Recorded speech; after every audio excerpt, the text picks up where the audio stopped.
लखीमपुर खीरी में गोला गोकर्णनाथ शिव मंदिर कॉरिडोर का सीएम योगी आदित्यनाथ शिलान्यास करने पहुंचे और साथ ही विभिन्न विकास परियोजनाओं का लोकार्पण और शिलान्यास उन्होंने किया है। सीधे आपको वहीं ले चलते हैं। पहले कनेक्टिविटी के साथ नहीं जोड़ा था। बहराइच से मैलानी के बीच में रेलवे लाइन चलेगी, बंद होगी, इसी उम्मीद में रहती थी। हमने कहा पैसा जितना लगेगा हम देंगे, जो आवश्यकता पड़ेगी हम देंगे। टूरिज्म के लिए इसको प्रमोट करना चाहिए, इसको आगे बढ़ाना चाहिए और मुझे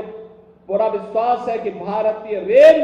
इस दिशा में जो सकारात्मक कदम आगे बढ़ा रही है, यह यहां पर उस टूरिज्म की दिशा में एक नए युग की शुरुआत को आगे बढ़ाएगा। यहां के जनजातीय समुदाय से जुड़ी हुई, थारू जनजाति से जुड़ी हुई बहनों के द्वारा थारू जनजाति की संस्कृति के क्षुण्ण बनाए रखने के साथ साथ जिस प्रकार के प्रोडक्ट को उन्होंने दिया है, आगे बढ़ाया है, आदरणीय प्रधानमंत्री जी भी इसकी चर्चा करते हैं। लगातार विकास के पथ पर अग्रसर है जनपद। योग्य जनप्रतिनिधियों के मार्गदर्शन और नेतृत्व में जनता की बुनियादी सुविधाएं हो, रोजगार की उपलब्धता हो, विकास की नई नई परियोजनाओं को आगे बढ़ाने का कार्यक्रम हो, उन सभी को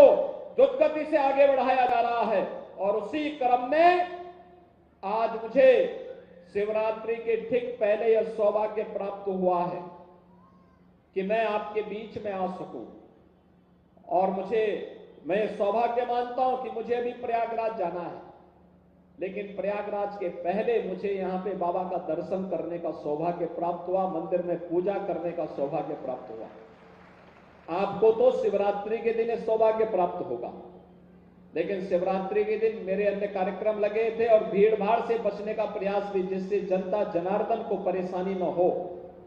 इसलिए मुझे शिवरात्रि के ठीक पहले आना पड़ा, जिससे शिवरात्रि के दिन जब बाबा का आशीर्वाद आपको प्राप्त हो तो मैं भी उस आशीर्वाद में शामिल हो जाऊं। और इसीलिए आज मैं यहाँ पे शिलान्यास के लिए अपने पर्यटन और संस्कृति मंत्री और प्रभारी मंत्री के साथ श्री अमन गिरी, रोमी साहनी और यहाँ के हमारे जितने भी जनप्रतिनिधि हैं, श्री लोकेंद्र प्रताप सिंह, अनूप गुप्ता, योगेश वर्मा, श्रीमती मंजू त्यागी जी, श्री अशोक शशांक वर्मा जी, सौरभ सिंह सोनू जी, और मुझे तो अच्छा लगा कि विनोद शंकर अवस्थी जी भी यहां पर उपस्थित हैं।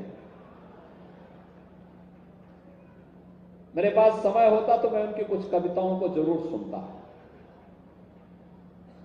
लेकिन बहनों और भाइयों, हर जनप्रतिनिधि विकास के योजनाओं के साथ जुड़ा हुआ है। कोई मेडिकल कॉलेज को, कोई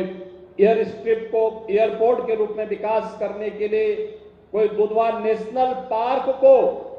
इको टूरिज्म की दृष्टि से विकसित करने के लिए, कोई पीएलए प्लांट को लाने के लिए, कोई गोला गोकर्ण का एक व्यवस्थित रूप से कॉरिडोर के रूप में विकास हो, रोजगार का सृजन हो, इन सभी को लेकर के उत्साहित तरीके से, कोई कनेक्टिविटी को लेकर के